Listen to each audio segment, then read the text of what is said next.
Georgia is truly one of the most remarkable countries in the world, a place that must be seen and experienced. Its unique cuisine, traditional dances, striking physical features, and rich character make it a proud representative of Caucasian culture. In fact, the roots of Georgian society trace back to ancient times.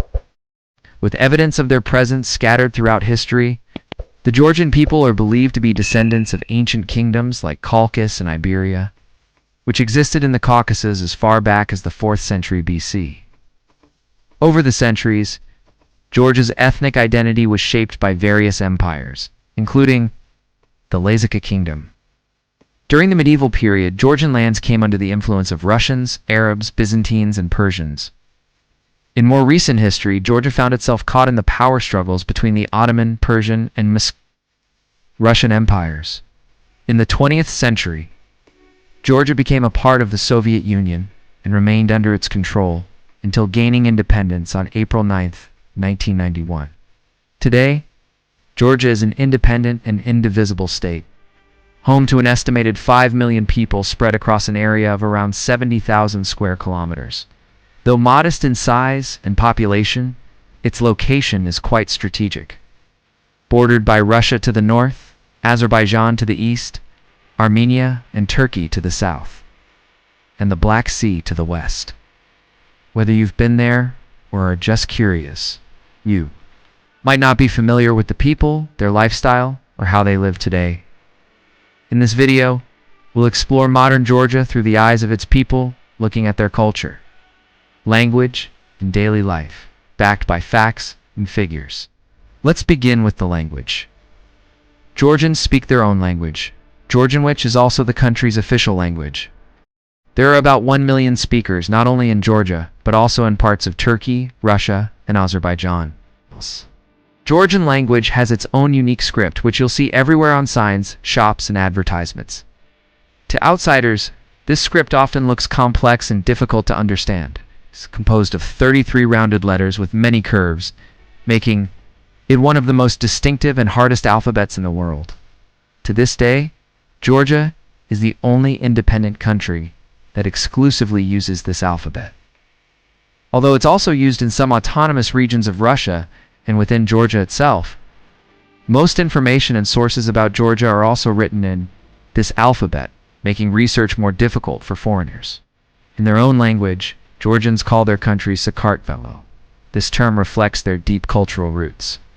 Georgian names, too, are heavily influenced by regional history and often share similarities with Russian names. Common female names include Maryam, Nino, Ekaterina, and Anna. For men, names like Georgi, Zurab, Mikhail, and David are typical. For example, Maryam is the Georgian version of Mary, the mother of Jesus, while Anna comes from the biblical Hannah. David may refer to the prophet David or to King David IV of Georgia, one of the nation's most revered historical figures.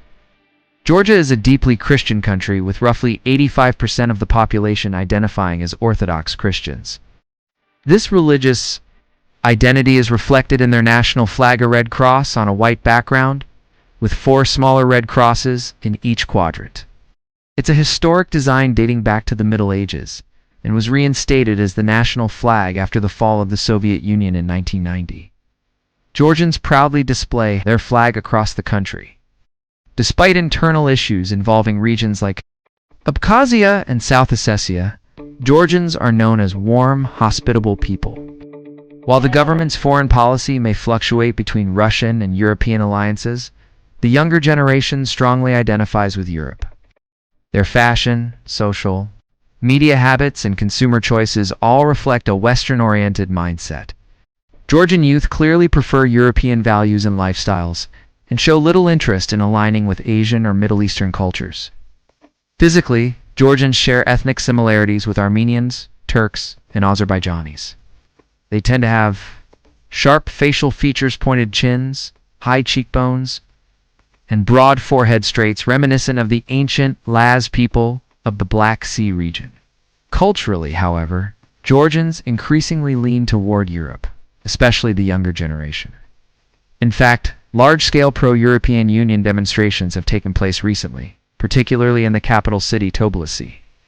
The youth in government often clash politically with protests regularly held against anti-EU policies.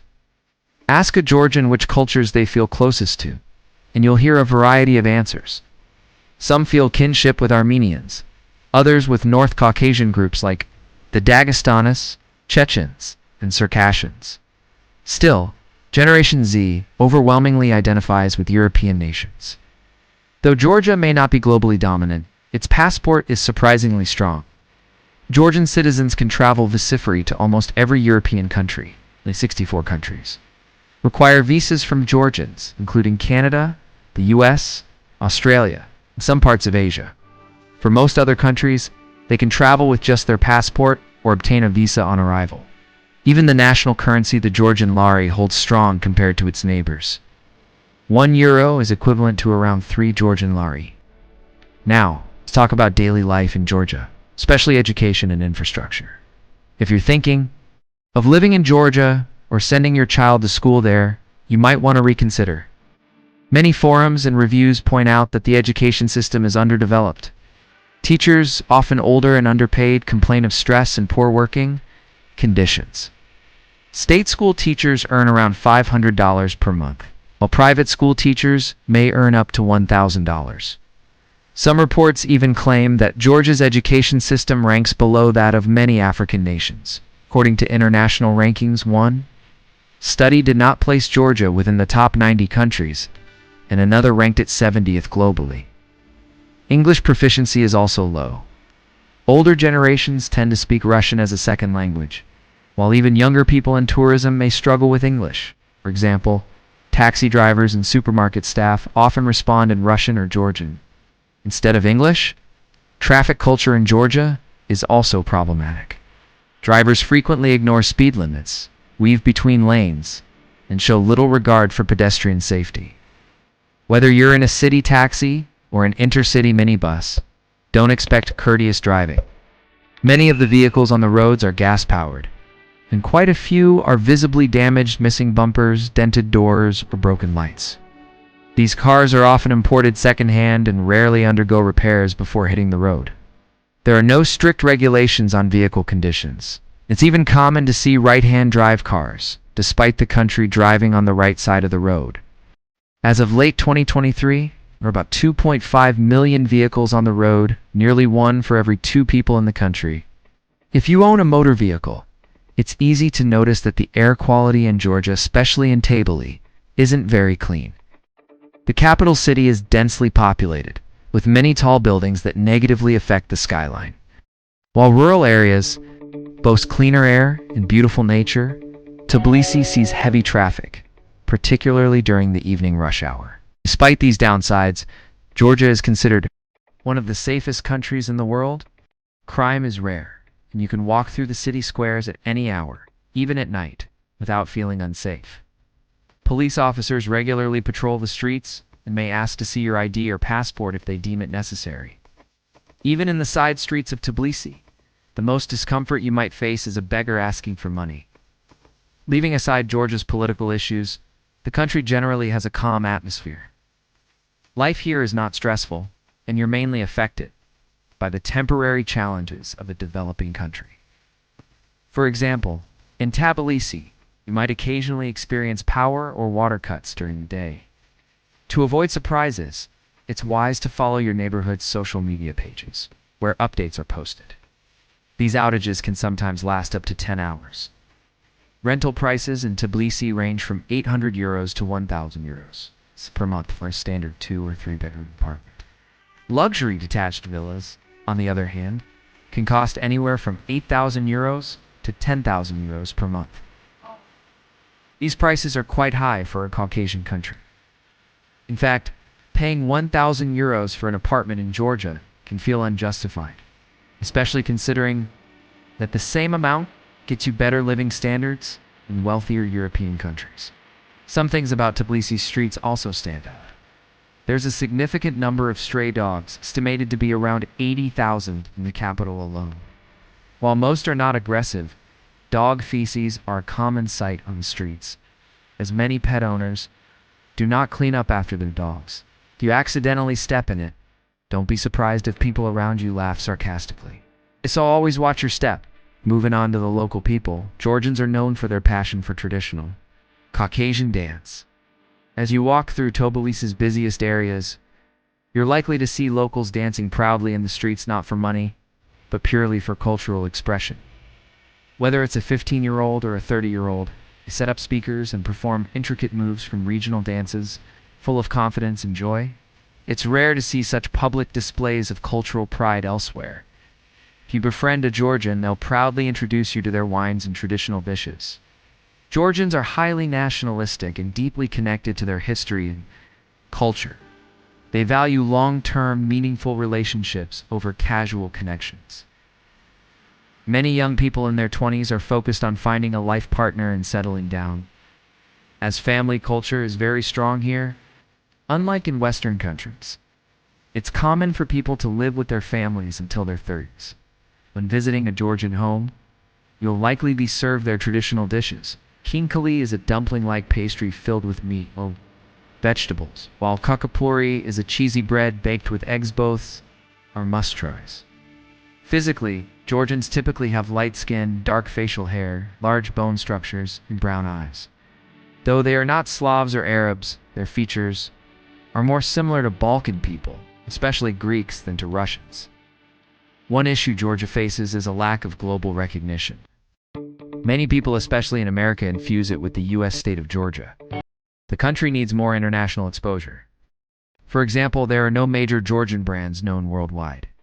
The country has limited presence in global industries like automotive, sports, or science. It's worth remembering that Georgia has only existed as an independent nation for about 35 years. Today, its biggest economic engine is tourism.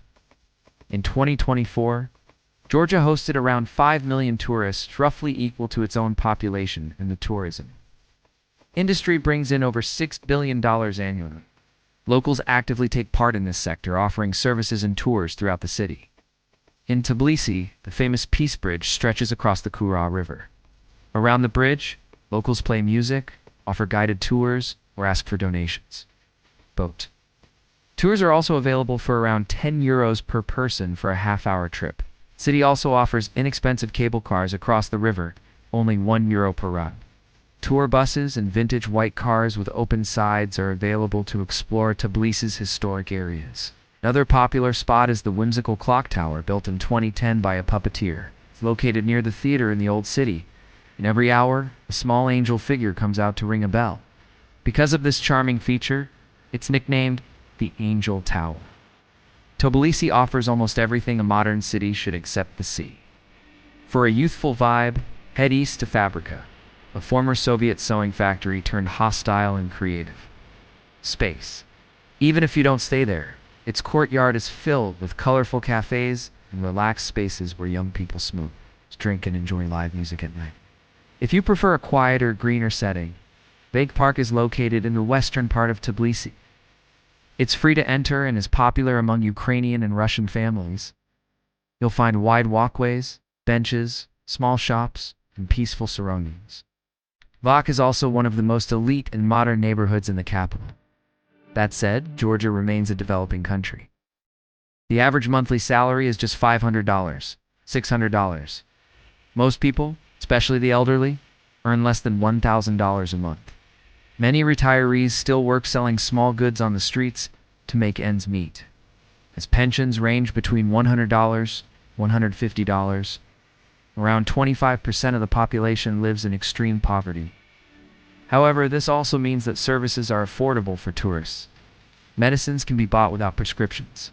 Restaurants are cheap, taxis are inexpensive, and hotel rooms often cost less than $30 per night. If you're planning to move to Georgia permanently, know that your background matters. Georgians can be hesitant to rent to Chinese or Indian tenants due to stereotypes about hygiene or religious practices. They're slightly more welcoming to Russians, though there's concern about political influence. In general, Georgians can be skeptical and reserved, and they're not always friendly toward foreigners unless you're a direct customer. It can be hard to make quick friendships in Georgia. Locals often don't smile at strangers on the street and are more focused on daily survival. Many young Georgians hope to leave for Europe, while Russians and Armenians are moving in, potentially threatening Georgia's cultural identity and independence. On the brighter side, the government offers generous tax benefits to attract foreign investors. While income taxes in Europe or the US can reach 40 to 50%, Georgia offers a flat 20% rate, and many are exempt if they earn below a certain threshold. Some small businesses pay as little as 1% in taxes. In conclusion, Georgia and especially Tbilisi is a must-see destination. But if you're considering making it your home, be ready for the challenges that come with living in a developing nation. Oh, yes.